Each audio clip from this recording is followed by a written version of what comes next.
আজকে আমি ইলিশ মাছের মাথা দিয়ে একটা চচ্চড়ি বানাচ্ছি।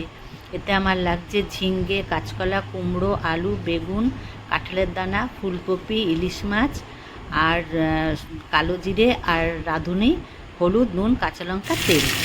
আমি ইলিশ মাথাটাকে ভেজে নিচ্ছি। বেগুনটাকেও ভেজে তুলে নিচ্ছি।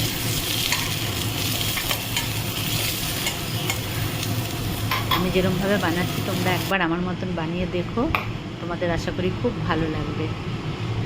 এবার আমি কড়াইতে আবার একটু তেল দিচ্ছি, তেলটা একটু বেশিই দিচ্ছি।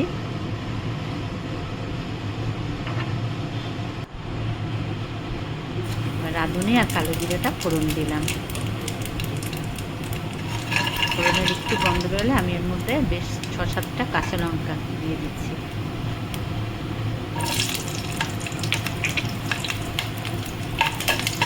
লঙ্কাটা হালকা ভাজা ভাজা যখন হবে, দেখো একটু ভাজা ভাজা হয়, এবারে আমি সব সবজিগুলোকে দিয়ে দেবো। সবজিটাকে আমি একটু হালকা ভেজে নিয়েছি। সব সবজিগুলোকে দিয়ে এবার সবজিগুলো আমি সুন্দর করে ভেজে নেব।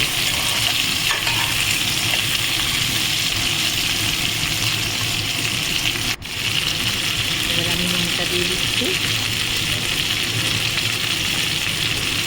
সবজির পরিমাণ অনুযায়ী নুন ছোটো করে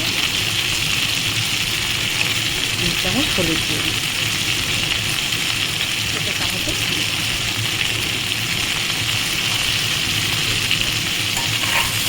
সুন্দর করে মিলিয়ে নেব।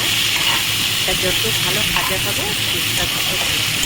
ভালো করে সবজিগুলোকে দিয়ে ভেজে দিতে হবে। দিয়ে দিলাম, ভালো করে ভাজা হয়ে গেছে। এবার আমি ইলিশ মাছের মাথাটাকে দিয়ে দিচ্ছি। দিয়ে আমি ভালো করে সবজির সঙ্গে মিলিয়ে নিচ্ছি।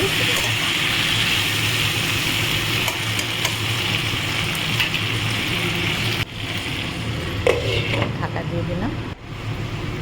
ভালো করে আমার এটাই এবার সামান্য জল দিচ্ছি, বেশি জল এতে পড়বে না, অল্প জল, অল্প পরিমাণে জল দিয়ে আমি বেগুনগুলো দিয়ে দিলাম, ভাজা বেগুনগুলো।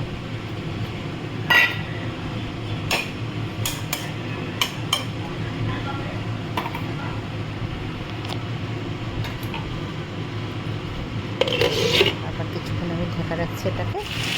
দেখো আমার হয়ে গেছে চচ্চড়িটা। দেখো আমার এই রেসিপিটা ভালো লাগলে তোমরা লাইক, শেয়ার, কমেন্ট করো আর সাবস্ক্রাইব অবশ্যই করো।